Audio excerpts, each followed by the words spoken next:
Hey, what's going on, guys? Let's try this problem right here. Here this question is asking to solve this linear differential equation, and let's see how we can do it. Right now, first of all, in order to do this, you have to know the standard form of linear differential equation. This is the standard form of linear differential equation. This is y prime plus px y and q of x, and p of x is a function with x values, and also q of x is also another function with x values. Now let's look at the given equation. If you look at the given equation, that's not in standard form, because first we have xy prime, but in the standard form we have y prime alone, right? So we know that this is not in standard form. So if you don't have this one, the given equation in standard form, the first thing you have to do is you have to bring this one in standard form. Now to bring this in standard form, we know that this should be y prime alone. So what we can do is we can divide both sides by x, and that will give us y prime is equal to y over x plus x sine x, right? So here we have cancelled this x, and we divide this one by x, and when we divide the second one by x, one of the x cancels and we got x sine x. Now the next step is, if you look at the next one, plus p of x y. So we have to have a function with x combined with y. And if you look at the two equations in the other side, we have y over x and x sine x, and this is y over x is the one that have a function with x and that combined with y, and that should be with y prime, right? So we have to move this one to the other side. So if we move this one to the other side, that's going to be y prime minus y over x is equal to x sine x. So this is the now we have brought our given equation in standard form. Now next thing we have to do is we have to find out the integrating factor. To find the integrating factor, we have to use this formula, e power integral p of x dx. P of x dx is whatever the value we are adding with y prime. So here we are adding this minus y over x, but we only need this part. We don't need this y, right? So if you separate this y, you are going to have minus 1 over x. So p of x is going to be equivalent to minus 1 over x. Therefore, if we use this equation, integrating factor equation, that's going to be e power integral and negative 1 over x. Let's move the negative to the front. So this is going to be just 1 over x dx. And if you integrate this one, just that is going to be e power negative ln of x. Now this negative represents, if you move this to the other side like this is going to be just e power ln x power minus 1, right?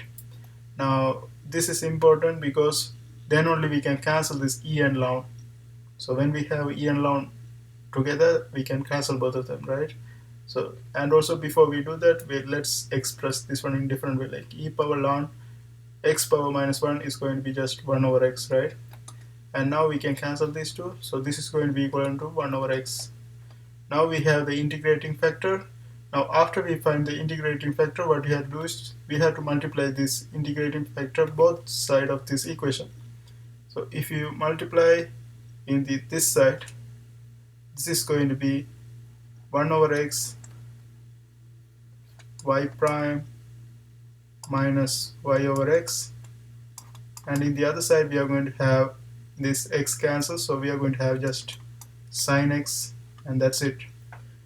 Now after this, and this one we can write this one in different way, like dy over dx. Y prime is same as dy over dx. So here what we can do is, if we write this one like 1 over x, or I can just multiply together and then write. So here we are going to have dy over, before I do that, let's do that. So y prime over x minus y over x equal to sine x.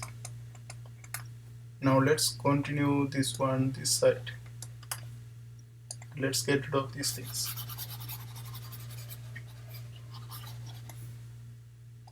Okay, so here we have this one, and y prime is same as dy over dx.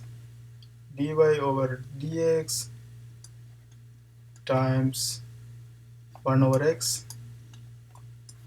minus y over x equal to sin x.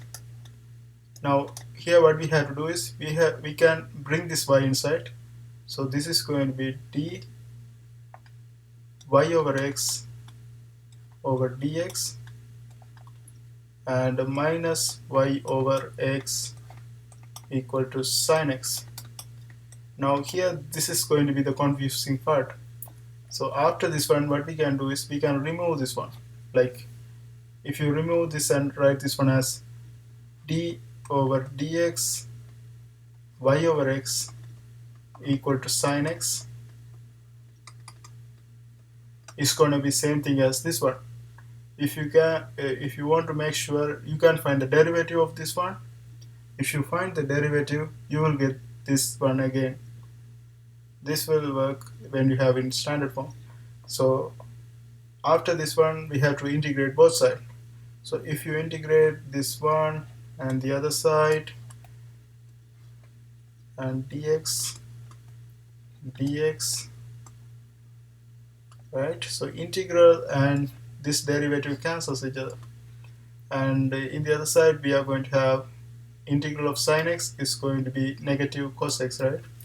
Now let's integrate. So after we integrate, we get y over x, and in the other side, we are going to have negative cos x plus constant, and after that we can move this x to the other side. So this is going to be y is equal to minus x cos x plus cx. Now we have solved it, but we didn't finish yet because we have one more information. This y phi is equal to 0. So when we have this information, we can find out the c value, right? Now to find the c value, what we do is we substitute this value. So this is our x value. So when x is equal to phi, y is equal to 0. So what we have to do is we have to substitute this x and y value in this found out equation, and we can find out the c value. So let's go ahead and plug it. So here we are going to have y is equal to minus, and we know that x is phi, so we are going to have phi right here, and cos phi is going to be negative 1, right? So cos phi is negative 1, and then c phi, right? So let's simplify this one, and also y is equal to 0. 0 is equal to plus phi plus c phi, and here what we can do is we can take the phi common. So this is going to be just c plus 1, and if you move the phi to the other side, that's going to be 0 also, because if you divide 0 by phi, it's not going to change anything. So we can say c plus 1 is equal to 0, therefore c is going to be equal to negative 1. Now what we can do is we can write our final answer as y is equal to negative x cos x minus cx, and that is going to be our final answer. Also, if you want to write it in better way, you can take the minus x common, so that's going to be just cos x plus 1, right? And that's how we solve a linear differential equation. I hope you guys find this video helpful. See you next time.